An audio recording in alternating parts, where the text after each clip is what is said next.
नमस्कार दोस्तों, अद्वैत ज्ञान केंद्र में आप सबका एक बार पुनः स्वागत है। दोस्तों, आज का टॉपिक जापान और इंडिया रिलेशन को लेकर है।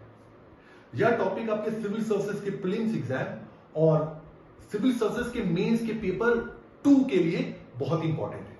तो चलिए बिना टाइम वेस्ट किए आज का टॉपिक स्टार्ट करते हैं। तो दोस्तों, जैसा कि आप सबको पता ही है कि कुछ दिन पहले ही Japanese prime minister Fumio Kishida Bharat की यात्रा पर है। यात्रा का मुख्य कारण यह था कि वो इंडो पैसिफिक क्षेत्र में बदलते हुए जियोपॉलिटिकल ऑर्डर के संदर्भ में भारत से संबंधों को मजबूत करने पर बल दे रहे हैं और उसी को लेकर भारत की यह यात्रा है। तो यह जियोपॉलिटिकल ऑर्डर क्या है और किस संदर्भ में तेजी से बदल रहा है, उससे पहले हम दोनों राष्ट्रों के एक हिस्टोरिकल बैकग्राउंड को जानने का प्रयास करते हैं। भारत और जापान के मध्य जो रिलेशन है वो इतिहास के पन्नों में हम आसानी से देख सकते हैं। दोनों राष्ट्रों का संबंध 6th सेंचुरी एडी से लेकर है, जब जापान में भारत से बुद्धिज्म का प्रोपोगेशन या प्रसार हुआ था। तब से लेकर यह संबंध बहुत ही लंबे समय तक बने रहे। विश्व युद्ध के पश्चात, नागासाकी की घटना के पश्चात, जब जापान अपने इतिहास के सबसे मुश्किल दौर से गुजर रहा था, उस समय भारत जापान का एक बहुत ही मित्र राष्ट्र बनकर उभरा। 1952 में ही दोनों राष्ट्रों के मध्य एक पीस ट्रीटी होती है जापानीज प्राइम मिनिस्टर और भारतीय प्रधानमंत्री जवाहरलाल नेहरू के पद। तब से लेकर आज तक दोनों राष्ट्रों के मध्य एक बहुत ही मजबूत रिलेशन बना रहा। उसी संदर्भ में समकालीन जियोपॉलिटिकल ऑर्डर में दोनों के संबंध फिर से एक बार महत्वपूर्ण होते हुए दिख रहे हैं। तो ये क्या ऑर्डर है, चलिए देखते हैं। बेसिकली इस रिलेशन को समझने से पहले हमें यह समझना होगा कि जियोपॉलिटिक्स क्या है। जियोपॉलिटिक्स का अर्थ होता है जब ज्योग्राफी या भूगोल दो राष्ट्रों के मध्य के संबंधों को प्रभावित करे, उसे हम जियोपॉलिटिक्स कहते हैं। आज इस जियोपॉलिटिक्स का केंद्र इंडो पैसिफिक रीजन बन चुका है। इंडो पैसिफिक रीजन क्या है? Basically Indo Pacific region Bharat, ASEAN राष्ट्र, चाइना और जापान और उसके पश्चात अमेरिका, यह पूरा क्षेत्र जो पैसिफिक ओशियन और इंडियन ओशियन के आसपास का क्षेत्र है, इसी क्षेत्र को हम इंडो पैसिफिक रीजन कहते हैं। बेसिकली इंडो पैसिफिक रीजन का जो कॉन्सेप्ट है वो जापानीज प्राइम मिनिस्टर शिंजो एबे द्वारा 2006 में दिया गया था। इस कॉन्सेप्ट के अंतर्गत उसने भारत को एक बहुत ही इंपॉर्टेंट प्लेयर माना। रीजन यह है कि भारत इन दोनों ओशियन, पैसिफिक ओशियन और इंडियन ओशियन का एक मीटिंग जंक्शन था। इसलिए इस क्षेत्र में भारत की भूमिका बहुत ही महत्वपूर्ण है।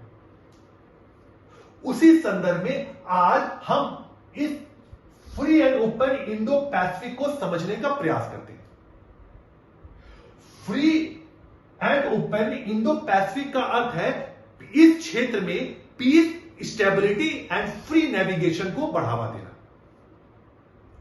इस क्षेत्र में परिवर्तन कैसे हो रहा है? बेसिकली रशिया और यूक्रेन वॉर ने इस इंडो पैसिफिक रीजन में तेजी से परिवर्तन लाने का कार्य किया है। इसका रीजन ये जो सबसे बड़ा वह है कि रशिया और यूक्रेन के मध्य जो टेरिटोरियल डिस्प्यूट थे, उसको सॉल्व करने के लिए रशिया ने एक बहुत ही एक्सट्रीम पोजीशन लिया, जिसकी वजह से एक बार पुनः यह क्षेत्र चर्चा के केंद्र में आ गया। इस क्षेत्र के चर्चा में केंद्र के आने का दूसरा जो सबसे बड़ा कारण है, इस क्षेत्र में चाइना की उपस्थिति। चाइना इस क्षेत्र का एक बहुत इंपॉर्टेंट प्लेयर है और पूरी दुनिया टकटकी लगाए चाइना की गतिविधियों को देख रही है। रीजन क्या है? चाइना का अपने नेबरिंग नेशंस के साथ बहुत ही ज्यादा टेरिटोरियल डिस्प्यूट्स रहा है। फॉर एग्जाम्पल, चाइना और जो आसियान नेशंस हैं, उनके मध्य साउथ चाइना सी को लेकर डिस्प्यूट चल रहा है। इसके साथ साथ जापान के साथ भी सेनकाकू और डियागो आइलैंड को लेकर भी चाइना और जापान के मध्य डिस्प्यूट लगातार बना हुआ है। चाइना और भारत के मध्य का डिस्प्यूट तो सबको ही पता है, बेसिकली जो अरुणाचल प्रदेश के कुछ क्षेत्रों को लेकर है। तो अब जो केस उत्पन्न होता हुआ दिख रहा है वह यह है कि चाइना भी एक एक्सट्रीम पोजीशन ले सकता है इस टेरिटोरियल डिस्प्यूट्स को सॉल्व करने में, जैसा कि रशिया ने लिया है। और अगर ऐसा केस उत्पन्न होता है तो यह जापान के लिए खतरे की घंटी है। इसीलिए जापान अब चाइना के खिलाफ इस क्षेत्र में खेमेबाजी करने का प्रयास कर रहा है। तो इस क्षेत्र में चाइना की पावर को डिमिनिश करने के लिए या कंट्रोल करने के लिए जापान कुछ कदम उठा रहा है। वो कदम क्या है? पहला तो यह है कि उसने अपने मिलिट्री बजट को डबल कर दिया है कि किसी भी इमरजेंसी सिचुएशन को डील करने के लिए उसने अपने मिलिट्री बजट को बढ़ा दिया है। इसके साथ साथ इस क्षेत्र के जो छोटे छोटे नेशंस हैं उसके साथ भी अपनी पार्टनरशिप को बूस्टअप कर किया है। और जो तीसरा इंपॉर्टेंट रोल जो जापान इस समय प्ले कर रहा है वह भारत के साथ कोलैबोरेशन को बढ़ा रहा है, संबंधों को मजबूत कर रहा है। भारत और जापान के बीच विभिन्न क्षेत्रों में कोलैबोरेशन देखा जा सकता है, जिसमें जो सबसे इंपॉर्टेंट क्षेत्र है वो इकोनॉमिक क्षेत्र है। भारत और जापान ने 2019 में एक इंडस्ट्रियल कॉम्पिटिटिव पार्टनरशिप एग्रीमेंट किया था, जिसके तहत भारत की एमएसएमई इंडस्ट्री को बढ़ावा देना शामिल था। मुंबई और अहमदाबाद के मध्य हाई स्पीड रेलवे को बनाने में जापान भारत की मदद कर रहा है। 2011 में ही दोनों राष्ट्रों के मध्य comprehensive economic partnership agreement sign किया जा चुका है और साथ ही साथ वर्ष ईयर ऑफ टूरिज्म एक्सचेंज का दर्जा दिया गया है। और इसका थीम जो है वो connecting Himalayas to Mount Fuji है। ये प्लेन्स के लिए बहुत इंपॉर्टेंट है। दोनों राष्ट्रों के मध्य सहयोग का जो दूसरा क्षेत्र है वो डिफेंस एंड सिक्योरिटी है। दोनों राष्ट्रों ने 2+2 एग्रीमेंट किया है। 2+2 एग्रीमेंट का अर्थ यह है कि दोनों राष्ट्रों के फॉरेन और डिफेंस मिनिस्टर प्रत्येक वर्ष फॉरेन और डिफेंस गतिविधियों पर चर्चा करेंगे।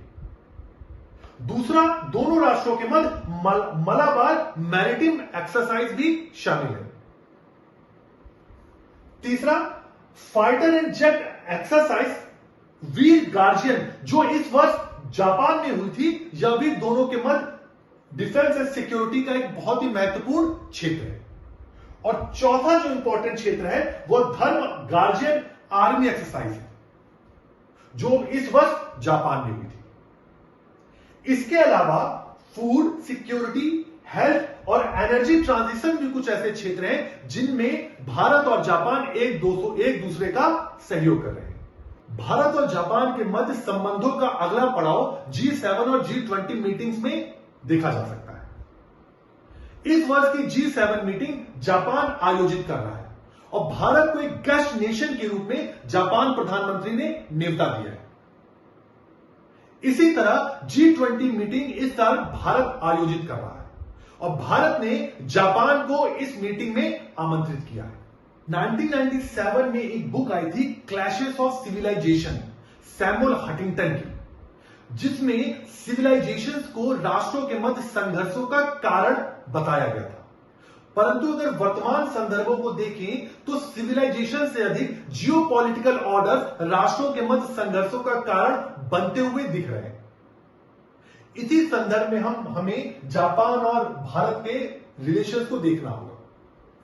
तो आज का वीडियो आपको कैसा लगा जरूर बताइएगा। इसी प्रकार हम कोशिश करेंगे कि आपके एग्जाम्स के लिए हम इंपॉर्टेंट वीडियोस बनाते रहें। आज का वीडियो इंटरनेशनल रिलेशन से रिलेटेड था। आने वाली वीडियो में हम फिर से जो हमारी सीरीज चली इंडियन नेशनल मूवमेंट की उसको कंटिन्यू करने का प्रयास करेंगे। तो आज के लिए धन्यवाद।